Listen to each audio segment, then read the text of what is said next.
Muy buenas noches, queridos amigos. Bienvenidos a Vladimir a la carta. Es nuestro invitado de hoy, el presidente de Fedecámaras, Ricardo Cusano. Y son muchos los temas para conversar con nuestro invitado, porque ya se anunció el nuevo esquema para la venta de gasolina en divisas y también mediante las distintas modalidades que el Ejecutivo Nacional, que el gobierno ha decidido.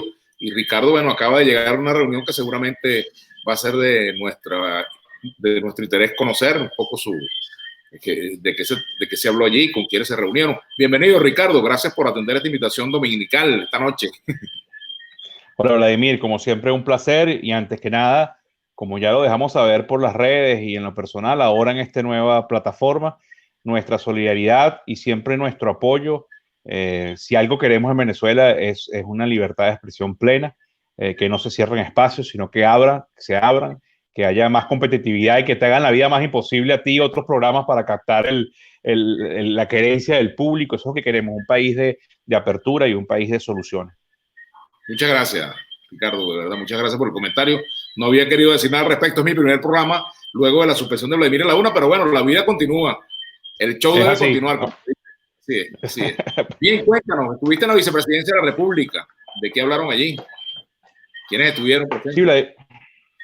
sí, Vladimir, fuimos convocados a una reunión el día de ayer eh, por el marco de este proceso de reapertura, manteniendo aún digamos, la restricción de movilidad, pero a partir del lunes algunos sectores, la banca, las ferreterías dedicadas a la construcción, por supuesto, parte del sector se mantiene, obviamente, la apertura del sector de alimentos en todo lo que es su cadena su cadena de valor, pero también el sector zapatero, el comercio en general, las peluquerías. Entonces, bueno, fuimos convocados conjuntamente con otras cámaras de base, sectores, y ahí en esta reunión estaba presente la señora Rodríguez, y otros 5 ministros del gabinete, la ministra de Comercio, el ministro de Finanzas, Salud, Construcción,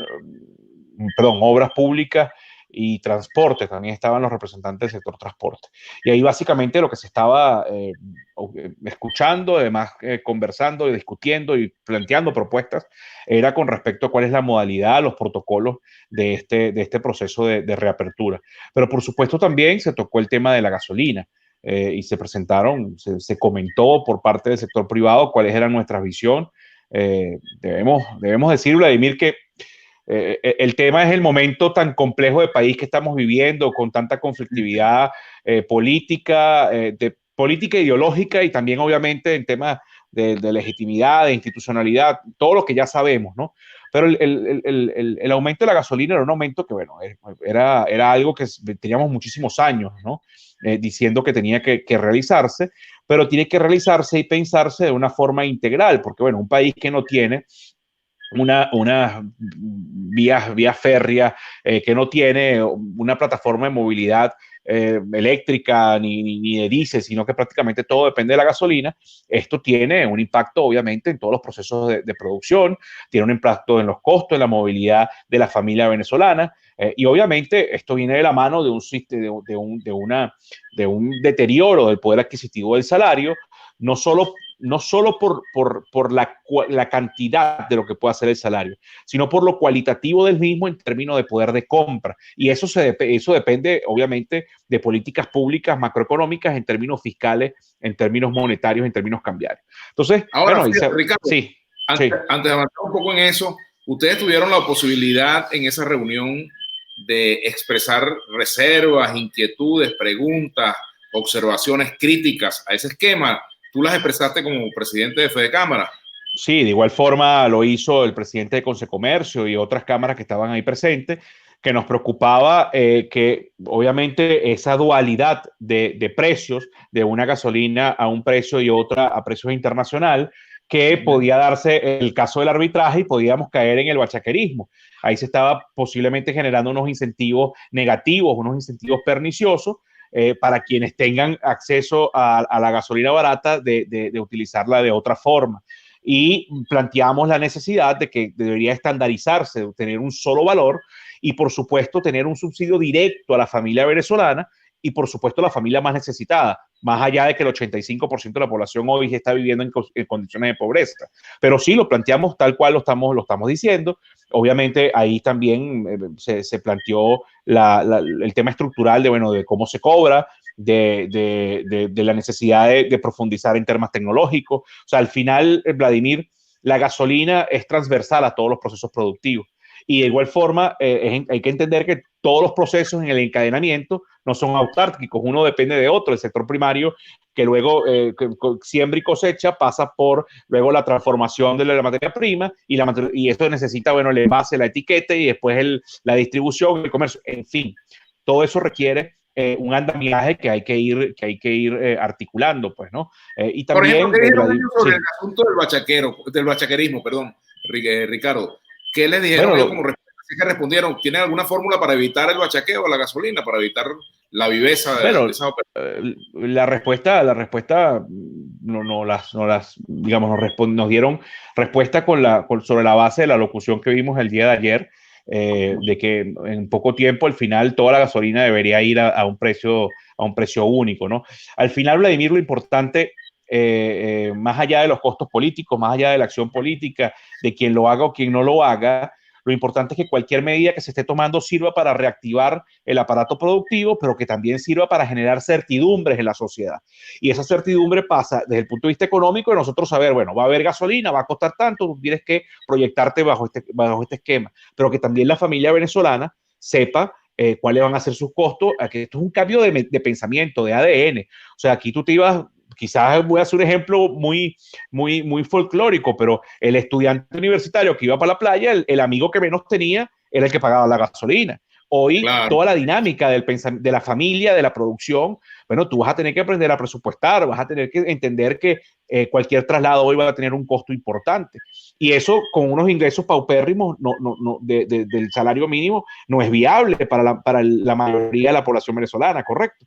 Pero para tú poder ajustar el salario mínimo adecuado a una estructura de costos como esto, tú vas a tener que sentarte en una mesa de manera tripartita, responsable, sobre lo que demanda la OIT y sobre lo que la comisión de encuesta recomendó, de que hay que rediseñar todo el sistema, pero para eso tienes que reconocer a los actores. Y por cierto, no es sentarte, yo coloqué un tuit el día de ayer que decía que el aumento de la gasolina obliga a la mesa tripartita Estado, trabajadores y empresarios, pero el Estado, recuérdate que los venezolanos tenemos una gran confusión por el ejercicio de los últimos años y confusiones conceptuales de que Estado es gobierno y Estado no es gobierno. Estado son todas las instancias y el diseño de un marco regulatorio que se incentive el empleo, que le dé mejores condiciones de vida al trabajador, pero que también promueva la generación de riqueza y más empresas, pasa por sentarte en una Asamblea Nacional. Entonces, es un rediseño de país y es un respeto a la institucionalidad que, bueno, obviamente sabemos ya lo que estamos viviendo desde el punto de vista de la discusión política, ¿no? En esa reunión, Ricardo, les dijeron a ustedes que hay garantía de pleno abastecimiento de aquí en adelante, o no les aclararon ese punto, porque esa es una materia importante a propósito de una información según la cual un conjunto de medidas adoptadas por el gobierno de Panamá y en conjunto con Estados Unidos impedirían la llegada de nuevos cargamentos de gasolina. No sé si de eso hablaron en la reunión. No, para ser sincero, no hablamos de ese punto. Bueno, estaban también las asociaciones representantes de la salud privada fueron muchos puntos sobre la mesa, Vladimir, fueron más de 4 horas de reunión, pero lo que sí dejamos saber es, bueno, al final de la historia es que no pueden ser reuniones aisladas, tienen que ser reuniones consecuentes, y esto tiene que estar articulado con todos los poderes públicos, obviamente con el estamento militar, que es quien está rigiendo el tema de la seguridad y el tema de la distribución de la gasolina. Esto tiene que ir mirando nuevamente a una normalidad y que luego no sean solo una cantidad de bombas asignadas, que sea todo el país. No hubo oportunidad, lamentablemente, Vladimir, de hablar de la realidad, por ejemplo, de nuestros procesos de refinación, nuestros procesos de producción de la propia gasolina, porque al final Venezuela será viable en el momento que nuestras capacidades de extracción de petróleo y de refinación vuelvan por lo menos al pasado, no hablemos ni siquiera de optimizarlo y mejorarlo, pero por lo menos tenemos que recuperar esas capacidades. Pero para recuperar esas capacidades, correcto, para recuperar esas capacidades necesitas inversión, y para tener inversión necesitas generar la confianza, y para tener la confianza tienes que tener un marco regulatorio que la inspire, y después obviamente quienes la aplican y quienes la divulgan tienen que tener un verbo que llame a la inversión. Y eso también pasa por la reinserción de Venezuela en las finanzas internacionales y en el mercado global. Y entonces ahí viene otra vez esta dicotomía de gobiernos y de quien, si te reconozco o no te reconozco. Entonces, en definitiva, Venezuela hoy tenemos un gran reto por delante de construir consensos en el marco de la coyuntura COVID-19, pero con visión de futuro, tal cual así lo planteamos, ¿no? Eso no ha sido posible. Eso no ha sido posible. ¿Por qué crees tú que no ha sido posible? Bueno, Vladimir, yo creo que yo no sé si decir la irresponsabilidad o la conflictividad o el poco sentido histórico, que las partes no se hayan sentado a pensar en el ciudadano y sigan en la diatriba del poder. Más allá, reitero, del tema de legitimidad, más allá del tema de elecciones, todo. O sea, pero hoy la mayoría de los países del mundo, Vladimir, que están logrando sortear la crisis de la pandemia con una sola finalidad: salvaguardar la salud de sus ciudadanos, de su nación, y amanecer el día 1 después del COVID en mejores condiciones de las que los agarró, o por lo menos no están deteriorados. La mayoría de los países sí han tenido diferencias. Tú ves parlamentos donde derechas, izquierdas, centros discuten. En Europa hay temas de financiamiento. O sea, la discusión está, porque hay una discusión sana, viva, que demuestra unas fuerzas sociales, unas fuerzas políticas en cualquier país totalmente vivas y activas. Pero es que en Venezuela esa discusión no se está dando, ¿no? Y obviamente también hay acciones que, bueno, de conflictividad y de desconocimiento de las partes, que al final no nos lleva a nada, ni a nosotros en el caso de empresarios como generadores de progreso y bienestar, invirtiendo, generando empleo y producto, pero mucho menos en nuestra condición de ciudadanos, Vladimir. ¿Qué opinan ustedes, Ricardo Gusano, presidente de FEDECámara, de este proceso de normalización de la vida económica que se ha anunciado con algunas marchas y contramarchas, porque primero se habían dicho unas cosas y luego se recortaron? Por ejemplo, vimos un plan de la Cámara de Centros Comerciales, según la cual los centros comerciales ya estaban preparados para abrir, pero hay señales un poco encontradas allí. No sé si este punto lo abordaron también, el de la normalización de la vida económica, sí, en esta reunión. Sí, precisamente es lo que te decía, Vladimir. El planteamiento fue que esta normalización tiene que ser primero, con visión de darle actividad económica, salvaguardando la salud de la nación, pero además no normalizar para volver al desastre que ya teníamos atrás, sino es normalizar para tener soluciones a la coyuntura con visión a las soluciones estructurales, ¿correcto? Entonces, bueno, ahí se planteaba de que se están reactivando aproximadamente un 34% de las actividades productivas, y que dependiendo porque al final lo está haciendo todo el mundo, ¿no? Esto es una suerte de ensayo y error. Tú estás probando a ver si esto funciona, si hay la suficiente responsabilidad y madurez ciudadana de cumplir con los protocolos. Por cierto, madurez y responsabilidad ciudadana que va acompañada en muchos casos de unas condiciones muy difíciles, condiciones extremas, porque en nuestros barrios, donde no hay agua, donde no hay luz, donde hay inseguridad, la cosa no es fácil. No le pidamos a alguien que el hijo le llora por hambre que se lave las manos cuando ni siquiera tiene ni para de comer, ni el agua, ni el jabón, correcto. Pero al final este ensayo y error hay que hacerlo que salga de la mejor forma posible, para que entonces paulatinamente se vayan integrando otros sectores. Obviamente se explicó que la economía no es autárquica, que aquí el sector comercio no es que, bueno, la peluquería, porque hoy es la peluquería y ya, ¿no? La peluquería depende del transporte del que hace el champú, el que le vende el tinte a la señora, pero es que el que le vende el tinte y hace el champú tiene que ir para la industria o tiene que pasar por una aduana, dependiendo, ¿no?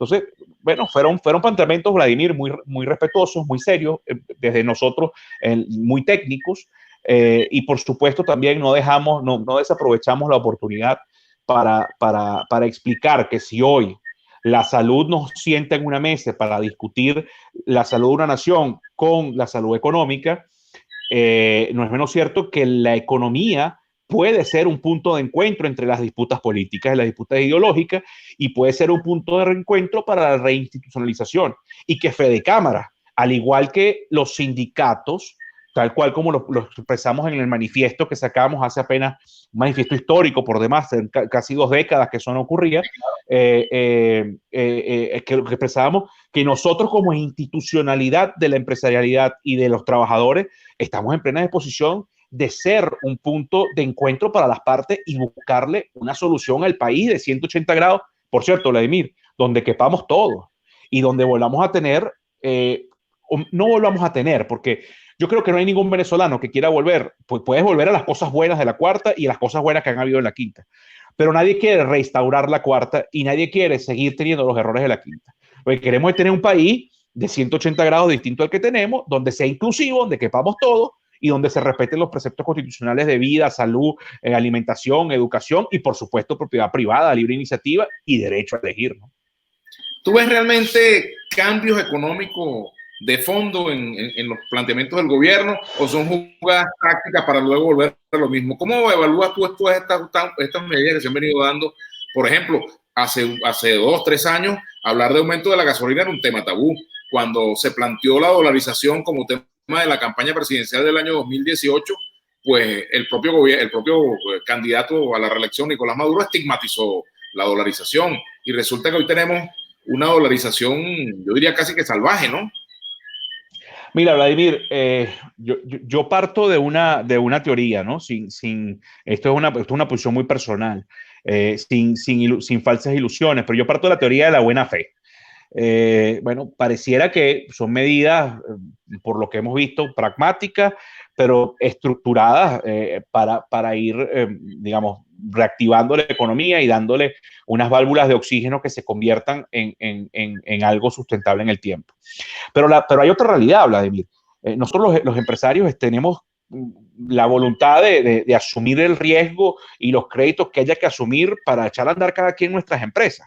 Pero para eso necesitas tener la credibilidad del sistema financiero internacional. Fíjate que no estoy hablando ni siquiera de ayuda financiera para paliarla, que por cierto es muy necesaria, la emergencia humanitaria compleja, ¿no? Estoy hablando de las condiciones para que la empresa privada vuelva a poner a disposición o para la que la ponga aún más, con más profundidad, a disposición de la nación su capacidad de riesgo y su voluntad de generar empleo y servicio y producto. Pero para eso hace falta que los venezolanos nos hayamos visto, bueno, como que todos somos unos maulas, como que todos estamos metidos en una macolla o que todos irrespetamos bueno, los sistemas de ley del sistema financiero o de lo que sea. O sea, hay que rescatar la imagen de que Venezuela es un país de progreso, de personas trabajadoras y un país de democracia plena. Y eso pasa, entonces volvemos a lo mismo. Es que lamentablemente, Vladimir, casi todo siempre vuelve al mismo punto, ¿no? Al punto de discusión y de entendimiento político. Pero para hacerte puntual en la respuesta, con respecto a los planteamientos económicos, hay mucho pragmatismo. Obviamente, bueno, esto no nos corresponde a nosotros hemos sido consecuentes con nuestros planteamientos. Pareciera que hay planteamientos que vienen desde el oficialismo que, bueno, que se contradicen con lo que dijeron en el pasado, ¿no? Pero bueno, al final es una realidad, es una total y completa realidad y así hay que asumirla y así hay que trabajarla y así hay que construirla en favor de todo un país y no de una parcialidad política, porque si no estaríamos ante un nuevo fracaso, ¿no? El país está preparado hoy para la reapertura de actividades. El riesgo, por ejemplo, del coronavirus, por ejemplo, es una situación que puede estar allí presente, digamos, ¿eh? Mira, Vladimir, este coronavirus, esto es un enemigo silente, desconocido, al cual estamos aprendiendo a convivir con él y a defendernos de él. La empresa privada en general, los sectores que han planteado la necesidad de la reapertura, lo han hecho bajo la responsabilidad de construir protocolos sanitarios un poco haciendo copy-paste, un poco investigando con nuestros pares en otras partes del planeta que ya transitaron estos meses atrás, para saber cuáles son las mejores prácticas para, uno, salvaguardar la salud del ciudadano en su condición de consumidor o de trabajador o de empresario, en cualquiera de sus condiciones. y dos, para poder darle marcha a la economía y en consecuencia poder pagar los salarios y poder seguir bueno, teniendo actividad, ¿no? La empresa privada está preparada, unos más que otros, obviamente. ¿Por qué te digo uno más que otro, Vladimir? Porque cuando te vas al estado Bolívar, que tiene un problema de gasolina de hace varios meses, o cuando te vas no nos vayamos muy lejos, el municipio Chacao, tú te vas a la calle Bolívar de Chacao y ahí tienen problemas de agua que pasan 22 días sin agua. ¿Qué le dices tú al comerciante, el del abasto que está abajo de esa calle, que quiere abrir y de repente no tiene como lavarse las manos? ¿Tú me entiendes? Entonces, la voluntad de trabajo dentro de los protocolos férreos de salvaguarda de la salud de la ciudadanía, los empresarios estamos dispuestos y estamos preparados para ello. Creo que la población también, Vladimir, yo creo que en líneas generales la población, y lo hemos visto, yo he tenido la oportunidad de salir a ver un poco qué está ocurriendo en las zonas populares, en los mercados, bueno, claro, hay aglomeraciones, hay desesperación, hay gente que está buscando el pan de la mañana para ver si logra darle algo de comer a la familia al mediodía.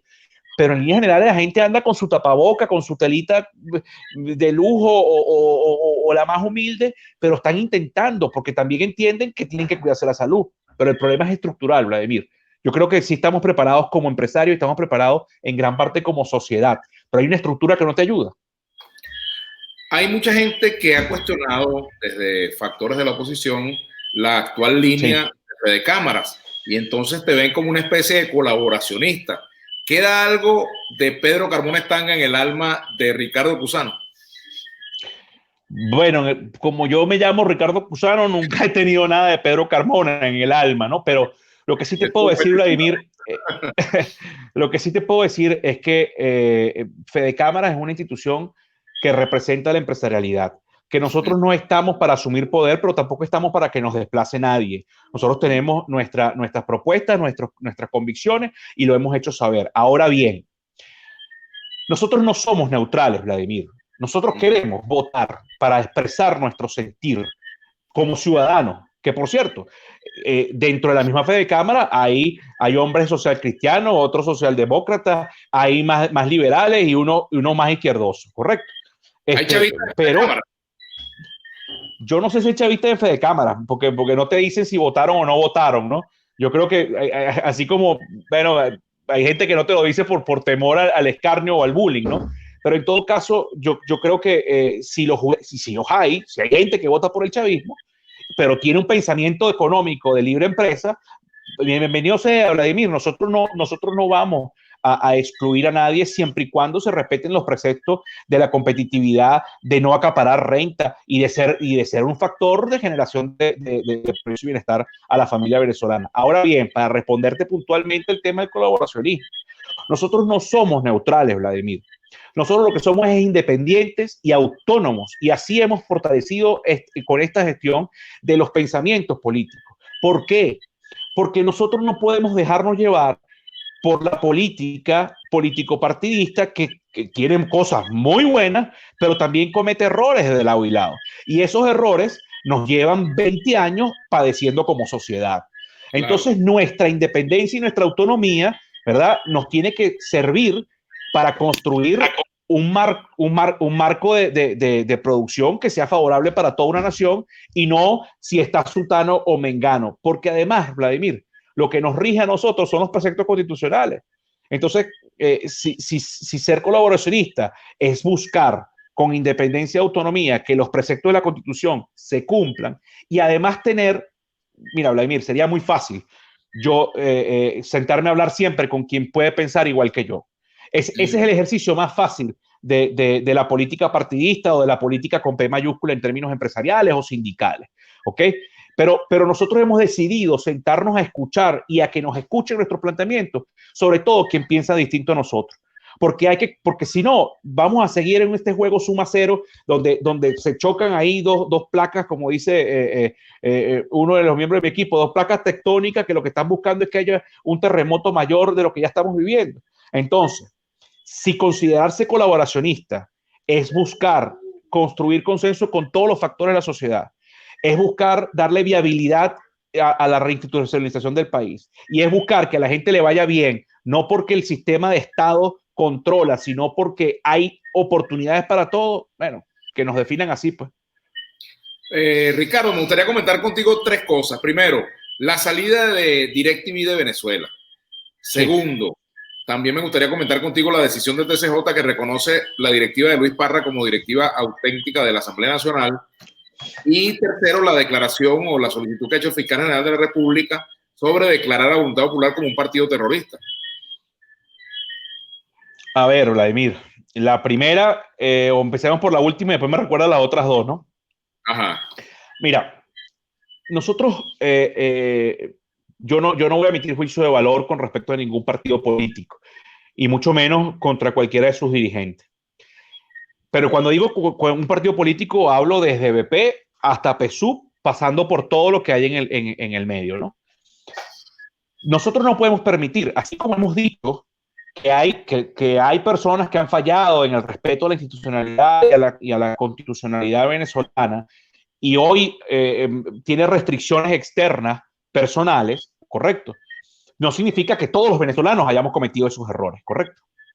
De igual forma, si hay alguien en un partido político que se llame BP, Acción Democrática o PSUV, que haya cometido un error, yo no puedo juzgar y no aspiro a que juzguen a todo ese partido político. Es como lo que ocurrió en el año 2002, una decisión personalísima estigmatizó a una institución como Fidecámara. Y tú no puedes estigmatizar a todo un país, a toda una institución o a todo un partido. En todo caso, lo que sí no es menos cierto es que yo creo que no podemos caer entonces que un lado dice que un partido es terrorista y llega el otro lado y dice que no, que entonces el terrorista eres tú. Eso no le hace bien ni favor a nadie y mucho menos al 82% de la población en pobreza y mucho menos al 60% de la infancia desnutrida. O sea, yo creo que si hay algo que aspiramos, Vladimir, es política de altura. O sea, a mí me gustaría que el día que volvamos a DirecTV o a la plataforma que sea en Venezuela con señal abierta, los ministros fueran al programa de Vladimir o al programa de Nelson Bocaranda a rendir cuentas y a sentarse, así como nos sentamos nosotros en la empresa y nos critican y nos tiran unas preguntas duras y tenemos que buscar la respuesta, que también lo hagan los funcionarios públicos que se deben a la nación, ¿correcto? Entonces, para vincular esto con el tema de DirecTV, bueno, es una muy lamentable pérdida.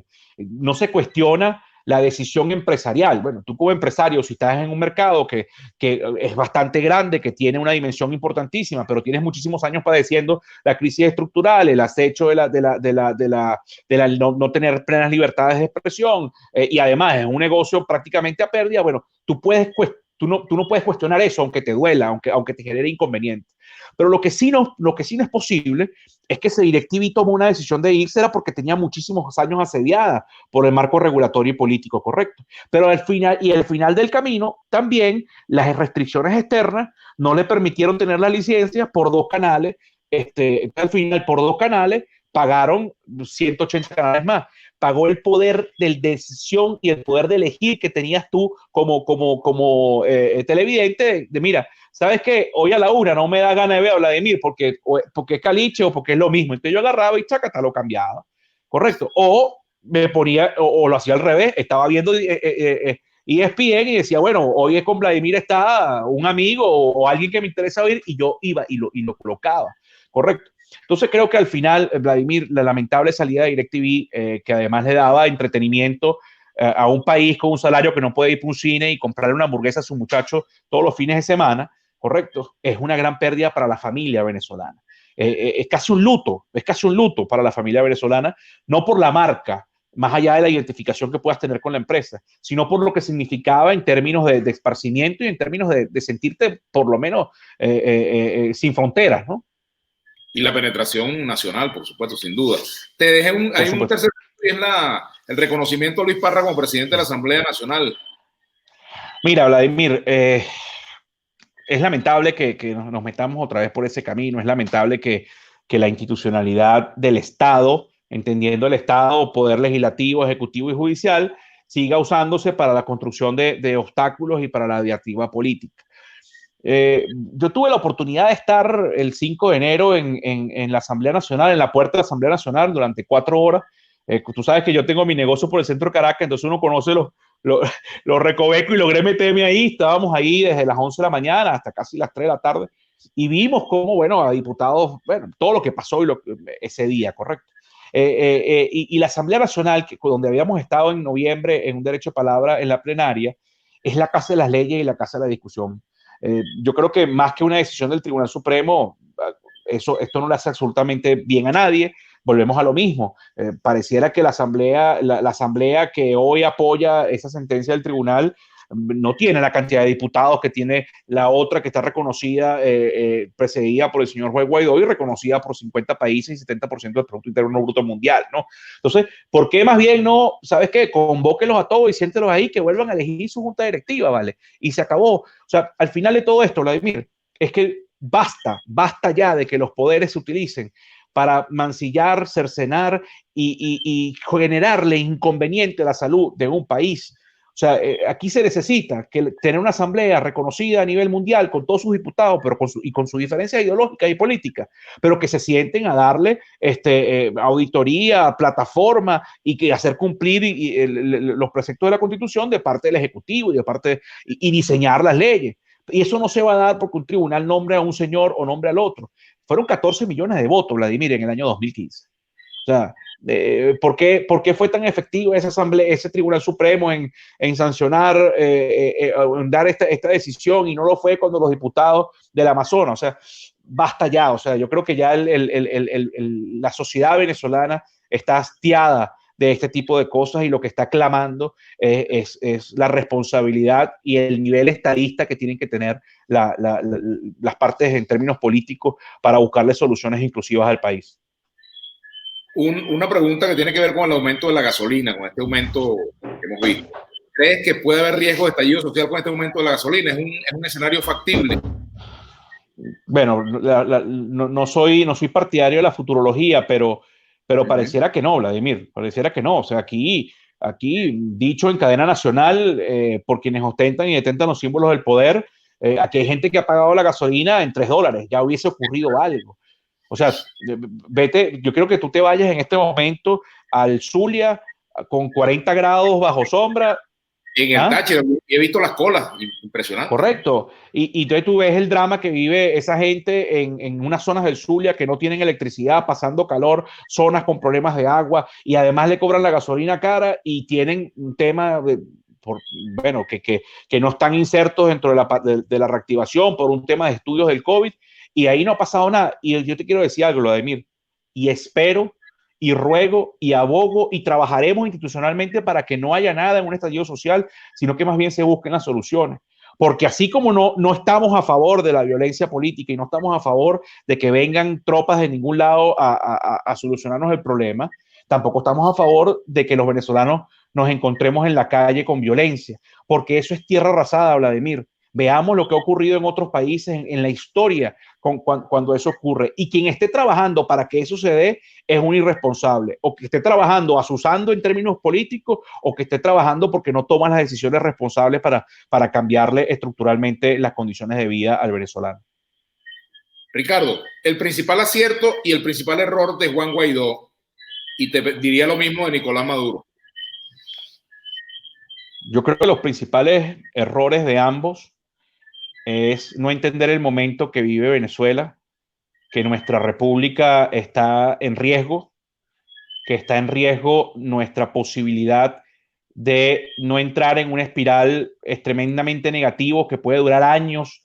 Vemos lo que ocurrió en Colombia con la violencia que vivió, y otros países de Latinoamérica cuando la violencia de la sociedad y la violencia política.